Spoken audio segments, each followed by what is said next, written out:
let's get this podcast started.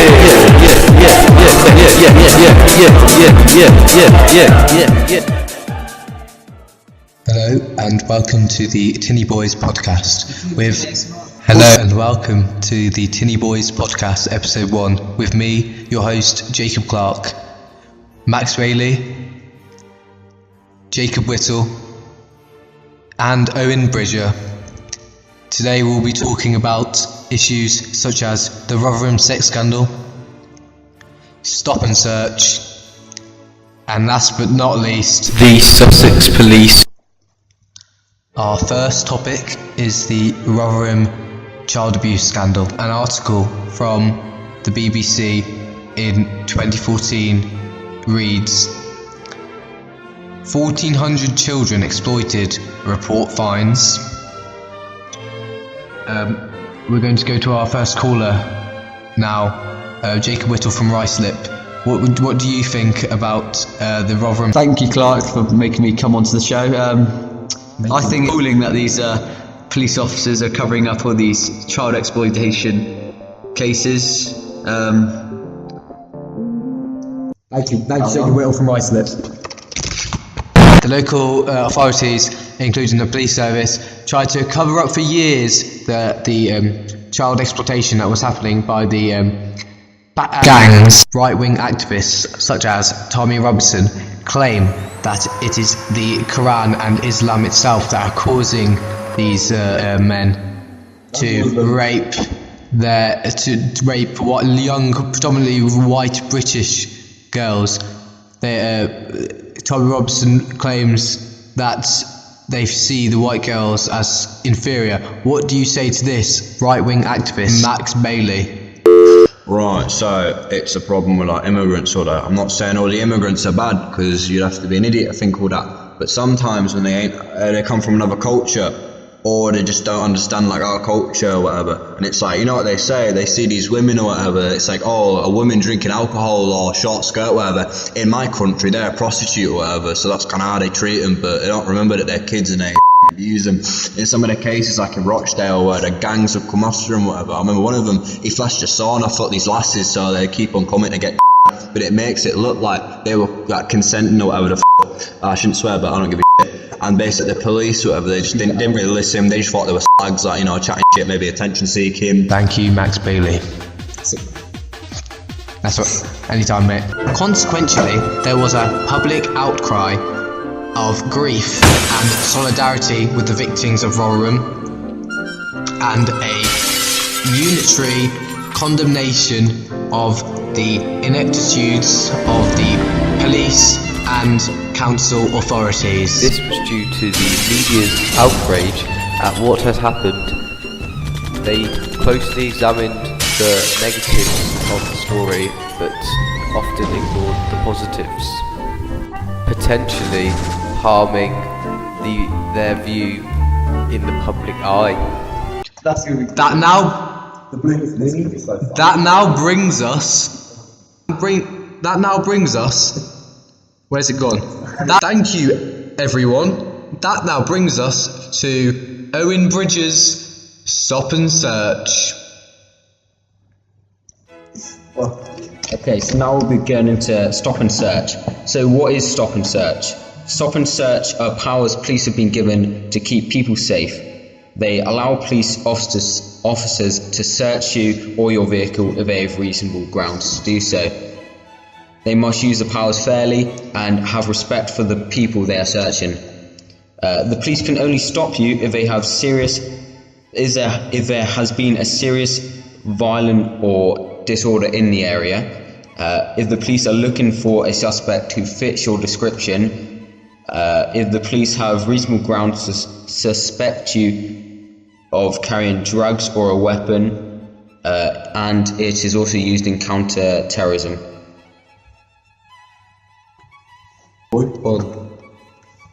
Okay, so has the stop and search helped reduce crime? The Metropolitan Police Commissioner Cressida Dick said the reduction was quite massive, and it has seen the crime reduced quite a lot, and since stop and search has been increased by 30%. She also stated, stop and search doesn't account for all this reduction, but I think it's producing a significant result we see every day, with taking weapons off the street and making arrests. And she also stated that the vast majority of the public do support what they're doing and asking for more activity like this instead of less. So since stop and search has been introduced, homicides have decreased by a quarter in 2018 to 2019 from the year before, which is 32 fewer victims, while knife crime enduring under 25s was down by 15%, which is 311 fewer victims. Overall, knife crime with injury fell by 10%, which is 455 fewer victims, and gun crime by 7%, 172 fewer victims. It's also quite interesting to see how different media outlets portray this, as the Independent is providing quite a positive outcome for this, which can also base people's opinion of this depending on what kind of news outlets they watch, as The Guardian portrays quite a negative outlook. Keith Nowakowski is on the line. Keith, what do you think about stop and search? My problem is with stop and search and all that, it's like the police only do racial profiling to like blacks or whatever. What ends up happening is they just go for the black people because they see black man and they're like, nah, he's definitely carrying a knife or a weapon or something, so they got to search him up. And it's like these black men out there, they're crying, they're like traumatized because feds fucking filling him up whatever for weapons and shit. It's not okay. They can't have that stuff. They all do that profiling. And you know, like Mayor London, he knows exactly what he's on about. He was saying, nah mate, can't do that, got to stop the stop and searches because terrorism's part of living in big cities. It just is. Like, honestly, don't matter where you live, you're just gonna get attacked. Like, don't matter. And it's like, it just can't happen because people are scum. Like, they just want to ban people, they can't do that. So we seem to have lost Keith there. What a shame. There were some pretty bold claims by Keith Nowakowski. Owen Bridger, what do you reply to that? That is the most absurd comments I've heard in my life. You're an absolute idiot. So, if the police are just doing their job, like the stop and searches are clearly doing what they're meant to do. They're reducing crime, they're stopping major crime, they're getting knives off the street, they're stopping weapons. It's doing what it's supposed to do. So here we have another caller, Acacio Bernstein from, you guessed it, Israel. I think stop and search is a good idea because it helps prevent crime rates drop, gets more knives off the street, less casualties due to knife crime. It can also tackle drugs and firearms deals and stuff like that. And I think it's a great way of reducing crime in the hoods and streets and the ghettos. Max Bailey talking about The Sussex Police. my thing, as these men have been calling it, because they have been mislabeling my work of art, honestly, so disrespectful, right? Basically, it's about this case where this lass, she was getting stalked by some natter, so she went to the police 5 times on accounts of stalking. They ignored her, and on the 5th time, they fined her 90 quid for wasting police time. Not acceptable. Then, even worse, the stalking got so bad that she ended up getting killed, thanks to the police doing nothing. This is what my thing's about. Let's get straight into the news. This is a case involving Sussex Police Force. They failed to act on 5 reports of stalking and fined the victim, Shauna Grace, for wasting police time. The stalker, ex-boyfriend Michael Lane, later slit her throat and set her bedroom on fire. 2 officers face gross misconduct charges and the 3rd faces internal misconduct action. The Independent Office for Police Conduct states that no further action will be taken against 5 other officers that were investigated as part of this case, while 3 members of staff and 3 officers have been given management advice and quote-unquote further training. Reported in all the news sites such as BBC, ITV, The Sun, The Guardian, The Telegraph, The Independent, a lot of those, Sky News, USA Today and The Huffington Post, and much more. This shows the story was well covered, including outside of the UK. It was that mainstream. In the 12 months to September 2018, Sussex Police recorded 1,228 stalking offences. So why was this case reported in the press and so widely? The BBC news sites reported on this case at the start of Lane's murder trial. Media interest in this case may have stemmed from the issue that arose in court. That is, that the police have been involved in their relationship problems and that a fixed penalty was issued to Shauna for wasting police time, an allegation that turned out to be untrue. Following the trial in March 2017, in which Lane was found guilty of murder, The Sun ran an article that explained that he had been cautioned by police after he stole a key to her back door before letting himself in as she hid under her duvet. That he put a tracker device on her car and told a friend that she'll pay for what she's done after getting back with her ex-boyfriend, Ashley. And that he damaged Ashley's car with a note saying, "Dear Ash, Shauna has and always will cheat on you. Happy New Year."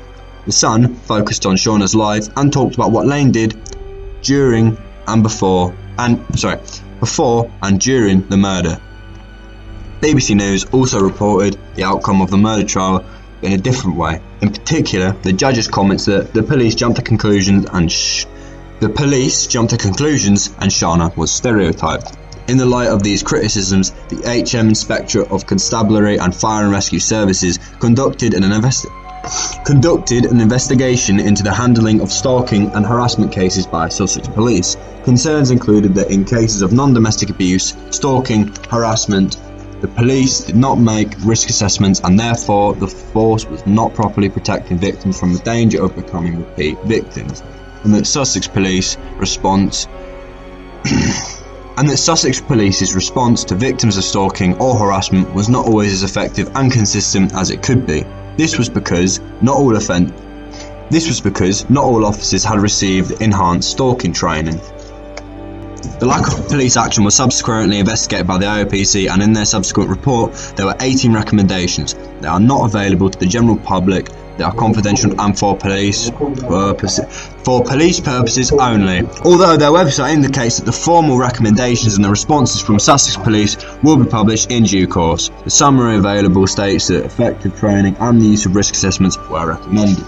The Sun picked up this article, ran the headline, "Blunder PC Banned," and focused on the incompetence of a particular PC Mills, who had questioned Lane and taken no further action.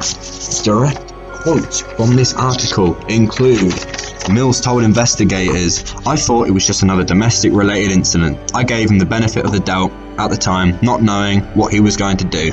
Mills was one of 3 Sussex police officers facing action over the handling of Shauna's complaints in 2016. The Sun also stated that Shauna had called the police 5 times over the span of 6 months and the £90 fine was given for wasting police time. At the same time as the Sun article, The Guardian reported the story, but their headline reads, "Sussex officer guilty of gross misconduct."